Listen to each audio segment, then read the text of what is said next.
মেঘলা আগের ঘন্টায় কিন্তু আমরা দেখানোর চেষ্টা করেছি আওয়ামী লীগের যে প্রতিষ্ঠাবার্ষিকী উপলক্ষে।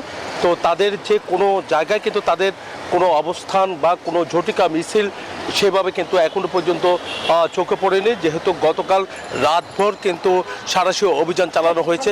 তো চট্টগ্রামের বিভিন্ন সড়কে কিন্তু আমরা দেখতে পাচ্ছি পুলিশ প্রশাসন যেমনটা সতর্ক অবস্থান রয়েছে, তেমনিভাবে কিন্তু আমরা একটু লক্ষ্য করছি যে অন্যান্য যে বাহিনীগুলো আছে তাদেরও কিন্তু অবস্থান আমরা দেখতে পাচ্ছি। সব মিলে বলা যায় এখানে প্রশাসনের সতর্ক অবস্থানের কারণে কিন্তু আমরা দেখতে পাচ্ছি এখানে আইনশৃঙ্খলা বাহিনীর যে একটা সতর্ক অবস্থান, তার কারণে কোনো অপকার অপ্রীতিকর কোনো ঘটনার খবর কিন্তু এখনো পর্যন্ত আমরা পাইনি। তবে সেনা মোতায়েন করা হয়েছে, সেনাবাহিনীকে প্রস্তুত রাখা হয়েছে। তারা যদি কোনো কারণে যদি সমস্যা হয়, কোনো জায়গায় যদি নাশকতা হয়, তাহলে এখান থেকে কিন্তু তারা সেনাবাহিনী নামবে বলে আমরা জানতে পেরেছি। তবে সেনাবাহিনী টহল কিন্তু তারা শুরু করেনি, তবে পুলিশের যে সতর্ক অবস্থান সেটা কিন্তু লক্ষ্য করছি। সকাল থেকে বিভিন্ন জায়গায় তল্লাশি শুরু করেছে।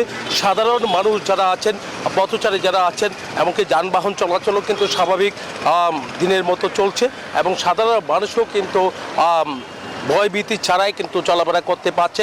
আইনশৃঙ্খলা বাহিনীর যে কঠোর অবস্থান, সেই কঠোর অবস্থান থাকার কারণে কিন্তু আমরা দেখতে পাচ্ছি এখানে যে আইনশৃঙ্খলা বাহিনীর সতর্ক অবস্থান থাকার কারণে আমরা লক্ষ্য করছি যে অপ্রীতিকর কোনো ঘটনার খবর কিন্তু এখনো পর্যন্ত আমরা পাইনি। তবে প্রশাসন বলছেন যে সকাল থেকে যেমনটা কঠোর অবস্থান আছে, রাতভরও তারা আরও কঠোর অবস্থানে থাকবে বলে তারা জানিয়েছেন।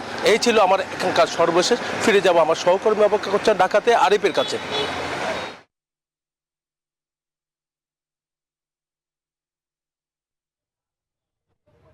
নয়নমুরা জয়, আপনাকে ধন্যবাদ। আমি এই মুহূর্তে রাজধানীর ধানমন্ডিতে রয়েছি, আর এখানে হচ্ছে আইনশৃঙ্খলা বাহিনীর সরব উপস্থিতি আমরা গতকাল থেকেই কিন্তু দেখেছি। আমরা এখানে দেখেছি কিছুক্ষণ আগে একটি সাজযান নিয়ে আসা হয়েছে এবং হচ্ছে আইনশৃঙ্খলা বাহিনীর সদস্যদের সংখ্যাও কিন্তু বাড়ানো হয়েছে। একই সাথে হচ্ছে এখানে সকালে জামায়াতে ইসলামের একটি মিছিল হয়েছে, আবার মিছিলে সাংবাদিকদের সাথে হচ্ছে একটি হাতাহাতির ঘটনা ঘটেছে। আর এছাড়া হচ্ছে রাজধানীর বিভিন্ন এলাকায় হচ্ছে বিএনপির হচ্ছে নেতাকর্মীরা মিছিল করেছে, এমনটা আমরা দেখেছি। আর এছাড়া একটি উত্তরাতে হচ্ছে একটি জটিকা মিছিল করেছে কার্যক্রম নিষিদ্ধ আওয়ামী লীগের নেতাকর্মীরা। আর এই যে কার্যক্রম নিষিদ্ধ আওয়ামী লীগের হচ্ছে প্রতিষ্ঠাবার্ষিকীকে কেন্দ্র করে মূলত গতকাল থেকে কিন্তু সেনা সদস্যদের মোতায়েন করা হয়েছে আইনশৃঙ্খলা বাহিনীর সহায়তার জন্য, যে কোনো মুহূর্তে যাতে তারা হস্তক্ষেপ করতে পারেন। আর একই সাথে গতকাল থেকে এখন পর্যন্ত রাজধানীতে প্রায় অর্ধ শতাধিক আওয়ামী লীগের নেতাকর্মীকে কিন্তু গ্রেফতার করা হয়েছে। যেমন গাজীপুরে 30 জনকে গ্রেফতার করা হয়েছে। আপনি জানেন যে রাজধানী এবং হচ্ছে একই সাথে গাজীপুর, নারায়ণগঞ্জ, ফরিদপুর, গোপালগঞ্জ ও চট্টগ্রাম, এই 6টি বিভাগে হচ্ছে আইনশৃঙ্খলা বাহিনীর সতর্ক অবস্থানে থাকতে বলা হয়েছে। একই সাথে আরেকটি বিষয় আপনাকে জানিয়ে রাখি, সেটি হচ্ছে যে এই যে কার্যক্রম নিষিদ্ধ আওয়ামী লীগের যেই জটিকা মিছিল বা এগুলো রুখে দেওয়ার জন্য এবং যে কোনো ধরনের অপতৎপরতা ঠেকাতে, যাতে সড়কে যাতে স্বাভাবিক জীবনযাপন যাতে ব্যাহত না হয়, এই লক্ষ্যে কিন্তু নেতাকর্মীরা যেমন সরব অবস্থানে রয়েছে, একই সাথে হচ্ছে আইনশৃঙ্খলা বাহিনীর সদস্যরা কিন্তু সরব অবস্থান কিন্তু আমরা দেখতে পাচ্ছি। আগামী 30 জুন পর্যন্ত হচ্ছে এই কার্যক্রম বহাল থাকবে, এমনটাই কিন্তু প্রশাসনের পক্ষ থেকে এবং হচ্ছে স্বরাষ্ট্র মন্ত্রণালয়ের পক্ষ থেকে কিন্তু জানানো হয়েছে। এই ছিল আমার কাছে ধানমন্ডি থেকে সবশেষ। মেঘলা।